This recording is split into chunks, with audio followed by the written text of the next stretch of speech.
Hi everyone, welcome back to Live on Books. I hope you guys are doing fine. তো আজকের ভিডিওটায় আমি কিছু বই দেখাবো। এই বইগুলো সবগুলোই আমার ঈদ উপলক্ষে কেনা বই।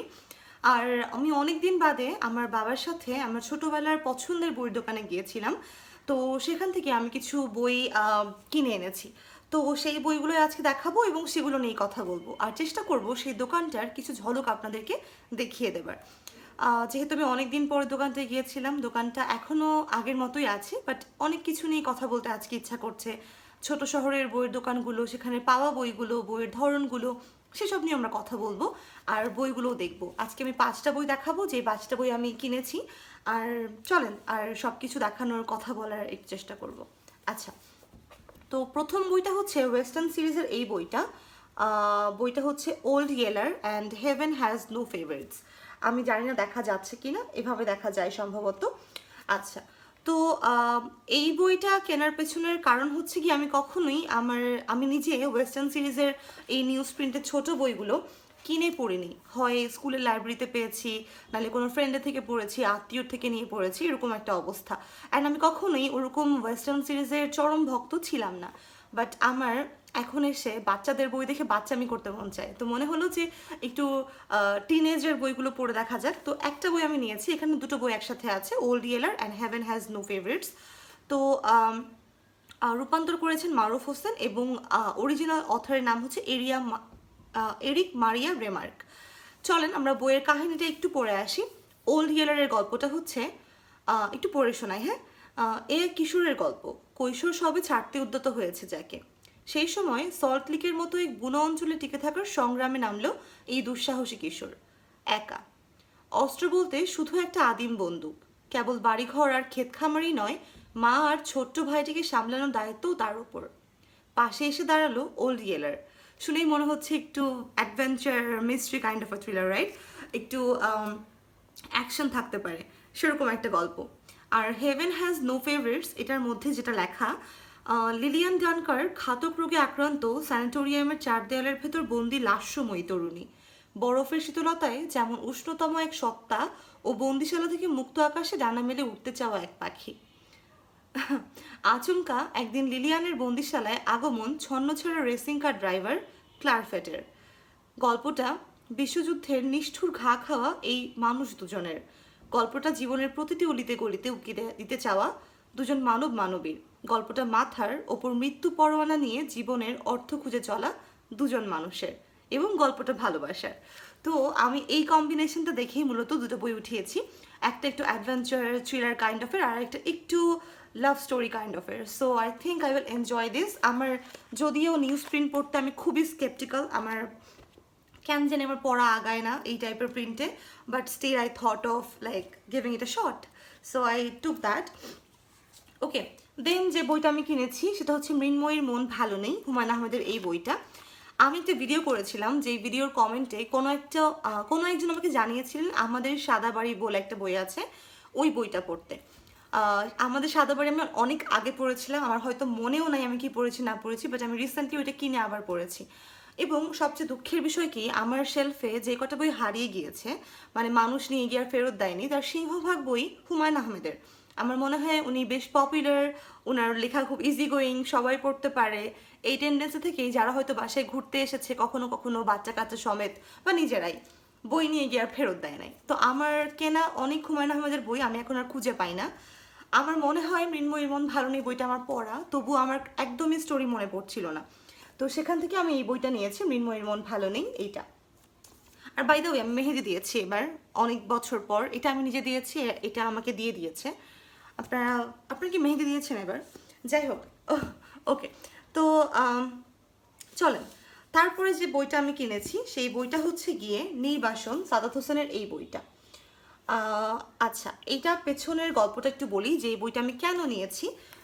বইটা নেবার পেছনের গল্প হচ্ছে গিয়ে, আপনার একটা ভিডিও দেখেছেন কিনা জানি না, বুকস উইথ নাহিয়ানের নাহিয়ান ভাই, সাথে আমি একটা র্যাপিড ফায়ারের মতো একটা ভিডিও বানিয়েছিলাম। তো ওই ভিডিওতে নাহিয়ান ভাই আমাকে অপশন দিয়েছিল, সম্ভবত ইমদাদুল হক মিলন এবং হচ্ছে সাদাত হোসেন, দুজনের একজনের মধ্যে আমাকে পিক করতে বলেছিলেন।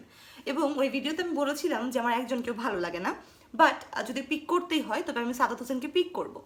সাদাত হোসেনের একটা বই আমি অনেক আগে পড়েছিলাম, আমার একদম জমে নাই, আমি এরপর আর পড়ি নাই। বাট রিসেন্টলি আমার কোনো একটা বইমেলার আশেপাশের ভিডিওতে আপনারা কমেন্টে জানিয়েছিলেন যে আমার সাদাত হোসেনের বই আরেকবার পড়ে দেখা উচিত, এবং আমার ওনাকে নিয়ে যে ধারণা আছে সেটা বদলাতেও পারে। তো সেই ইচ্ছা থেকে আমার এই বইটা কেনা নির্বাসন। ওনার বেশিরভাগ বইয়ের আকার অনেক বড়, একটু মোটা সাইজের বড় আকারের বই। তো প্রথমে আমি ভেবেছিলাম যে আরশিনগর ওর সামথিংটা বই আছে ওটা নিব কিনা, বা এবারের বইমেলায় বেরিয়েছে সেই বইটা নিব কিনা। বাট পরে আমার কেন জানি এই কাভারটা অনেক ভালো লাগলো, অনেক ছিমছাম নির্জন একটা কাভার। আমার মনে হলো যে এইটা একটু পড়ে দেখা যাক। তো তারপরে যে বইটা কিনেছি সেটা হচ্ছে কি সাঁতারু ও জলকন্যা, এই বইটা। আমার এসি হ্যালো হ্যালো করছে, যাই হোক। আচ্ছা, বাই দ্য ওয়ে, আমি কি এটার পেছনে এটা একটু পড়ে শোনাবো? আচ্ছা চলো। প্রথমে লেখা মহাবিপদ সংকেত। ঠিক এই মুহূর্তে পৃথিবীর প্রায় 10 লাখ প্রাণী ও উদ্ভিদ প্রজাতি বিলুপ্তির হুমকিতে। 40%-রও বেশি উভচর প্রাণী বিলুপ্ত হয়ে যাওয়ার আশঙ্কায়। 85%-রও বেশি জলাভূমি হারিয়ে গিয়েছে। বন ধ্বংস হচ্ছে অবিশ্বাস্য ভয়াবহতায়।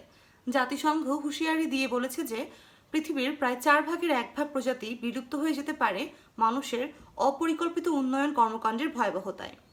প্রকৃতির ভয়াবহ বিপর্যয়ের মূল কারণ মূলত মানুষ।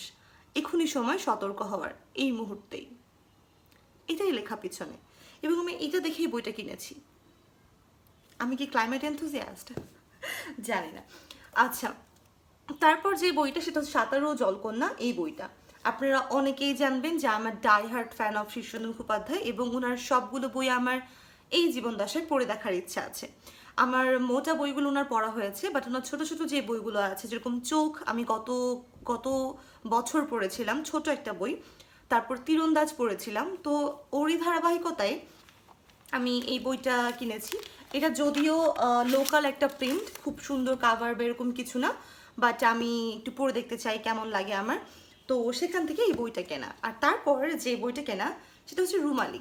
এইটা রুমালি আমার কখনোই পড়া হয় নাই। হুমায়ুন আহমেদের বড় বড় বইগুলোর মাঝে রুমালি আমার একটা বই যেটা আমার পড়া হয় নাই, সো সেজন্য রুমালি কিনলাম। তো এই ছিল বইগুলো। তো এখন আমি একটু কথা বলতে চাই আমার ছোটবেলার বুক শপকে ঘিরে। আমি এখানে ভিডিওটা আশেপাশে দিয়ে দিব বা ছবিটা একটু দেখানোর চেষ্টা করব। বগুড়াতে 3টার মতো দোকান আছে। একটা হচ্ছে পড়ুয়া, একটা মুসলিম বুক ডিপো অথবা মুসলিম বুক হাউস, ভুলে গিয়েছি, আর আরেকটা নিউজ কর্নার পাবলিশিং। তো সবার প্রথমে আমরা মুসলিম থেকে বই কিনতাম, মুসলিম সবচেয়ে পুরাতন বইয়ের দোকান। এবং তারপর মানুষজন পড়ুয়া থেকে বই কেনা শুরু করলো। পড়ুয়ার আঙ্কেল খুবই ভালো, খুবই খুবই নাইসলি কথা বলে, তাকে বললে কিছু বই সে আনিয়েও দেয়, আমাকেও দিয়েছে। এবং সেই সাথে নিউজ কর্নার পাবলিশিংয়ে যে বসতেন আগে, যিনি বসতেন, সেই আঙ্কেলটা খুব ভালো ছিলেন। এখনকার আঙ্কেলও খুব ভালো। কথা সেটা না, কথা হচ্ছে গিয়ে আমি যখন এবার মুসলিমে গিয়েছি আমি খুব স্যাড ছিলাম। মুসলিমে গিয়ে দেখি যে গাইড বই, জয়কলি, রেটিনার পাবলিকেশনস এর বাচ্চাদের গাইড বইগুলো দিয়ে বইটা ভরে গিয়েছে, দোকানটা ভরে গিয়েছে। এক সময় ওই দোকানে অনুবাদ বইয়ের একটা সুন্দর দেখা মিলতো, মানে থাক ভর্তি, তাক ভর্তি একদম সুন্দর সুন্দর অনুবাদ বই, ওয়েস্টার্ন সিরিজের বই, নতুন নতুন রিলিজ হওয়া ইংরেজি বইগুলো সব কিছু দেখা মিলতো। আজকে আমি যখন গিয়েছিলাম এই যে এই বইগুলো কেনার সময়, ওই দোকানে আমি গিয়ে আঙ্কেলকে জিজ্ঞাসা করেছিলাম যে আঙ্কেল, বইয়ের এই অবস্থা কেন, সব এরকম কেন? তো আঙ্কেল আমাকে বলছে আজকাল তো মানুষ বইই পড়ে না, সো এই জন্যই দোকানে বই নাই। তো আমার একটু খারাপ লেগেছে শুনে। যাই হোক, আর তারপর আমি কথা বলতে চাই নিউজ কর্নার পাবলিশিংয়ের দোকানটাকে নিয়ে। নিউজ কর্নার পাবলিশিংয়ের দোকানটায় গিয়ে দেখলাম যে এখানে বইয়ের কালেকশন বেশ ভালো। তারপরেও এখানে এখন পর্যন্ত বাতিঘরের নতুন পাবলিশড বইগুলো, নাজিমুদ্দিনই এখন পর্যন্ত রাজত্ব করছে বগুড়ায়, বাকি যে নতুন অথারগুলো আছে তাদের সেখানে দেখা মেলে নাই। এবং ইংরেজি বইয়ের কালেকশন বলবো যে ভালো না, বাট বাংলা বইয়ের কালেকশন বেশ ভালো। প্রবন্ধ, গদ্য, শামসুল হকের বইগুলো, হুমায়ুন আজাদের বইগুলো, এই টাইপের বইয়ের সম্ভার ওখানটাতে আছে। আর পড়ুয়াতে আমার যাওয়া হয়নি, ওই রাস্তাটায় অনেক জ্যাম। সো এই ছিল আজকের ভিডিও, আমার ছোটোবেলার নস্টালজিয়া এবং বই টই নিয়ে গল্প। আই হোপ আপনারা এনজয় করেছেন। আর আজকে আমি একটু ডিফারেন্টভাবে রেডি হয়েছি, অনেক বেশি বেশি কাজল, লিপস্টিক সব কিছু দিয়ে। কেন হয়েছে জানি না, জাস্ট বোর্ড আর কি। তো এই ছিল আজকের video. I hope will see again each other soon and bye bye. আর আমার মেহেদি